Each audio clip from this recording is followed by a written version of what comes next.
если перейти принципиально к оценке деятельности Курултая Меджлиса, конечно, в острие, вот пиком всего должна быть декларация о национальном суверенитете крымско-татарского народа.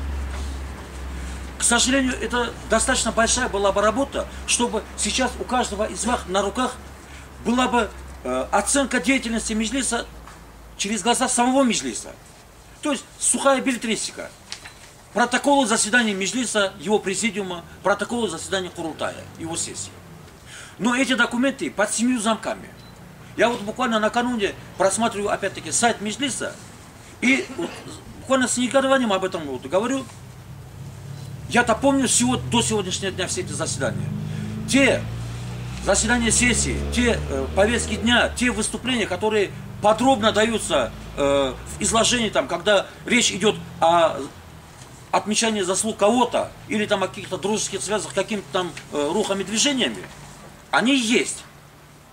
Но вот у нас был ряд скандальных Курултаев, это и 97-го года, и 2001 года, и 2005 года Курултаи. Этих документов нет. Вот в интернете, на сайте Милли Меджлиса, этих документов нет, с ними ознакомиться невозможно. То, что там изложено, только лишь изложено, ну, за подписью Эльвидина Чубарова, но можете не сомневаться, что за рецензией старшего Чубарова. То есть, сегодня люди взяли на себя обязательство или ответственность писать нашу с вами историю. Несколько раз была попытка в рамках Меджлиса или в рамках Курултая вернуться к этой же декларации о национальном суверенитете, ну, в призме, допустим, решения земельных проблем, или в призме решения вопроса о законопроекте, который бы Украина, в конце концов, могла бы, если не принято, хотя бы рассматривать о правах, обязанностях, я не знаю, о крымско-татарского народа. Но все эти попытки, ну, разными предлогами, под разными причинами, они отвергались и не принимались. Была однажды достигнута достаточно такая уверенная, ну, будем так говорить, победа, когда при сотрудничестве с несколькими экспертами, украинскими экспертами, в течение 3 дней это все рассматривалось на Меджлисе, был рассмотрен законопроект о восстановлении прав крымско-татарского народа. Он был рассмотрен и утвержден Меджлисом. Но вот пока он из Симферополя в Киев переехал, он утратил самого себя, и там был зарегистрирован такой, ну, дубляж Чубарова-Джемилева, который ничего общего с тем документом, который был принят Меджлисом, не имел. Примечательность вот этого эпизода в чем? В том, что Меджлис крымско-татарского народа, то есть сидящие в нем 33 человека, там председатели региональных меджлисов, попытались заложить в этот документ все, что мы могли бы заложить, который на тот момент не входило в противоречие с законодательством Украины. За этим моментом следили вот украинские специалисты. Документ, конечно, получился необъемлющий, но он в никакое сравнение с тем документом, который регистрировал там Чубаров, не имел. Потому что было выражено, допустим, ну, каждый крымский татарин должен иметь средний пай, который выделяется, допустим, в момент распаевания земли. Каждый крымский татарин имеет право на собственность своих предков. Допустим, джамилерымыз, чилерымыз имеют право на свои вакуфные... То есть там много чего было. Это все многое в сравнении с тем, что заложено в нашей декларации, конечно, было частью. Но даже это испугало руководителей Меджлиса, и поэтому в Украину Верховный Совет, там, Кабмин, президенту этот документ, этот проект не попал.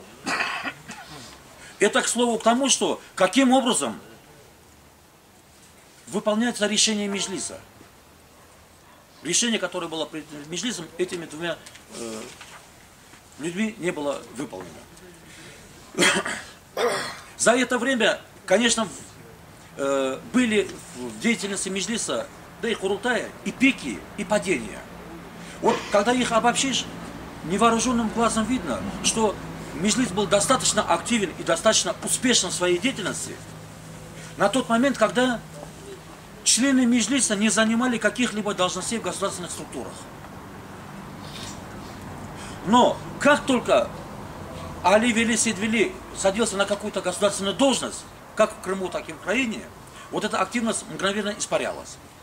Мгновенно испарялась и начиналось забалтывание вот наших проблем нами же самими. И поэтому вопрос о том, что в положении, в регламентные документы, положении о Меджлисе, ввести эту норму. Член Меджлиса не имеет права совмещать свою деятельность с госслужбой, там, с бизнесом большим. Мы никогда не могли провести это предложение и включить его в регламент. Только лишь потому, что наших сил, вот сил тех, кто инициировал вот такие поправки в регламентный документ Меджлиса, их не хватало, чтобы его принять просто-напросто. Оппонировали же нам в составе Меджлиса те, которые так или иначе, раньше или позже, занимали вот эти государственные должности. Этих людей несложно назвать по именам. Но я не знаю, какой смысл. Сегодняшних глав райгосадминистрации или вчерашних глав райгосадминистрации возьмите, вот они вам все. Смешно сегодня, но тогда главным аргументом что звучало? Главным аргументом звучало то, что у этих людей будет возможность позвонить по телефону, отксерить некий документ. Вот других аргументов не было.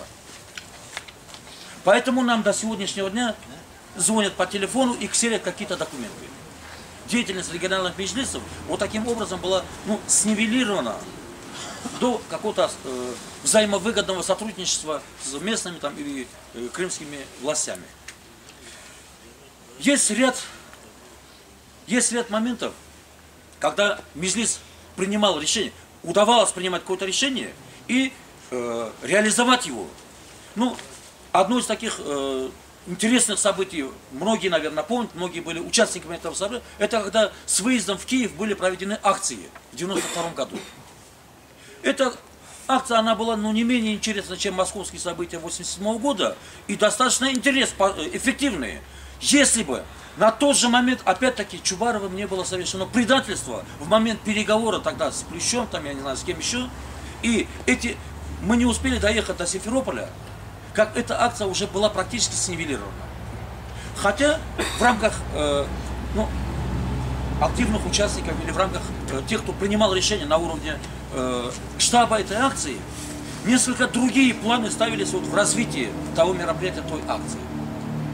Можно вспомнить печально известную подписную кампанию, когда более 100 тысяч подписей, собранные в крымско-татарском народе, так и не попали по адресату, потому что они были просто поручены предателю от крымско-татарского народа Рифату Чубарову. Ни для кого сегодня не является секретом, что та структура, в которую было вложено столько энергии, столько средств, в конце концов, человеческих жизней, наших с вами жизней, сегодня стала таким неким торговым домом, где решение принимается буквально вот так вот. Да или нет? Никакое голосование, никакое решение, принятое отличное от руководства Меджлиса, оно не проходит и не имеет возможности пройти. Одно из таких последних свежих, я помню, это после выборов, то ли 2004 что ли года, я не помню сейчас дату, когда на должность руководителя комитета по информатике Меджлисом была рекомендована кандидатура Эскендера Бариева.